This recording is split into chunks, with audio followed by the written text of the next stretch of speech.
საქართველო უცხოური მედიის ყურადღების ცენტრში მოხვდა. Washington Post-ი, New York Times-ი, Economist-ი, Financial Times-ი და სხვები. წამყვანი უცხოური გამოცემები ქვეყანაში შექმნილ სიტუაციას ეხმაურებიან. Washington Post-ი სარედაქციო სტატიაში წერს, რომ სულ რაღაც რამდენიმე კვირაში ხელისუფლების მშვიდობიანი გადაცემის შემდეგ საქართველოში ყოფილ მაღალჩინოსანთა დაპატიმრებები დაიწყო. მიუხედავად იმისა, რომ მიხეილ სააკაშვილმა, რომლის ვადა კიდევ ერთი წელი არ იწურება, ხელი შეუწყო ახალი მთავრობის ფორმირებას, ივანიშვილმა რამდენჯერმე მოითხოვა მისი გადადგომა. დაამავდროულად მიანიშნა, რომ სააკაშვილის მოკავშირეების დევნა მანამდე გაგრძელდება, სანამ ის არ გადადგება. საპარლამენტო უმრავლესობამ პრეზიდენტის დაფინანსება შეამცირა და ზეწოლას ახდენს ოპოზიციის დეპუტატებზე, რათა ისინი მმართველი ძალის რიგებში გადაიყვანოს. ამავდროულად ავიწროვებს მედიას, რომელიც ყოფილი ხელისუფლებისადმი სიმპათიითაა განწყობილი. უცხოური გამოცემები აღნიშნავენ, რომ ივანიშვილმა, რომელიც ევროატლანტიკური ინტეგრაციის გაგრძელების პირობას დებდა, უგულებელყო ევროკავშირის, ნატოსა და შეერთებული შტატების მაღალჩინოსანთა გაფრთხილებები და კვლავაც ყოფილ მაღალჩინოსანთა მოსალოდნელ დაკავებებზე საუბრობს. ივანიშვილის ზოგიერთი საჯარო განცხადება, სადაც იგი ნაციონალური მოძრაობის წევრთა სამართლებრივ დევნაზე საუბრობს, თუ ისინი ისტორიულ ტყუილს არ შეწყვეტენ, აშკარად კუდიანებზე ნადირობას გავს. საქართველო, რომელსაც უკვე მტკიცე კავშირები აქვს დასავლეთთან, უფრო მჭიდრო ურთიერთობის დამყარებას იმედოვნებს და ამ იმედების აღსრულება დამოკიდებულია დემოკრატიის პროგრესის უწყვეტობაზე. ივანიშვილმა უნდა გაითვალისწინოს, ევროპის კავშირმა გაყინა კავშირები უკრაინასთან, იმის გამო, რომ ყოფილი პრემიერ-მინისტრი და პრეზიდენტობის კანდიდატი იულია ტიმოშენკო საეჭვო ბრალდებებით დააპატიმრეს. ბიძინა ივანიშვილი და მისი გუნდის წევრები პოზიციას არ ცვლიან. მათი აზრით, უცხოელი დიპლომატებისა თუ პრესის ნეგატიური რეაქცია საქართველოში მიმდინარე მოვლენებზე მხოლოდ ნაციონალური მოძრაობის ლობირების შედეგია და ამის უპასუხოდ დატოვებას არ აპირებენ.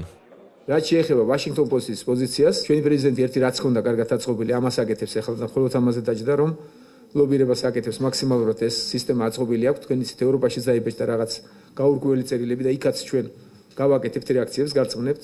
Washington Post-დანაც მაია პანჯიკიძე ახლა ამერიკაშია და ალბათ მოხდება დაკავშირება. ჩვენ აქაც რეაგირებას გავაკეთებთ და დაუკავშირდებთ ამ გაზეთს და მოვითხოთ პასუხს. რის საფუძველზე გააკეთა ეს დასკვნები. რეალობა სურათის სხვაგვარად გამოიყურება მდგომარეობა აბსოლუტურად განსხვავებულია იმისაგან ზოგიერთი ყველა პუბლიკაცია, რამოდენიმე პუბლიკაცია იყო ეს ამ ეჭს ამ მოსაზრებას, რომ რაღაც გარკვეული ლობისტური ჯგუფები მუშაობენ ესეთი პუბლიკაციების შესაქმნელად, საფუძველი რასაკვირველია გააჩნია. თუ რომელიმე აღმოჩნდება, რომელიმე დაკავება აღმოჩნდება პოლიტიკურად ანგაჟირებული, მაშინ ალბათ ამას არა მარტო თქვენ, ჟურნალისტური საზოგადოება, არამედ მთელი მსოფლიო გაიგებს.